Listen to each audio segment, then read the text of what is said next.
Now let us move on to the next one that is called as polymorphism with class methods. I have here a class called as A. Then we are trying to define a method called as explore. And print statement is exploring class A. Second class we are creating that is called as B. That also has same method explore, but internally the body is different. Exploring class B.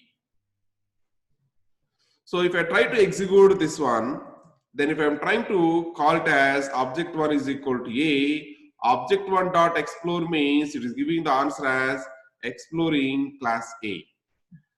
Object 2 is equal to B, and object 2 dot explore means we are getting here, what is this? Exploring class B. So only one method that is known as explore.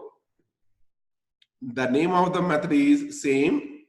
The name of the method is same, but its behavior or body part is differently. We are able to utilize it.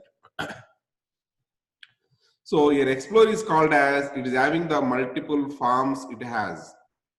With exploring class A as a body part, one form. With exploring class B as a another body, we have another form. Whenever we have the multiple forms, I can call it as it is a polymorphism.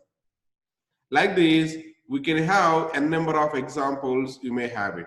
In our regular things, we are able to see these things. The machine learning, wherever we are exploring it, this we are able to observe it.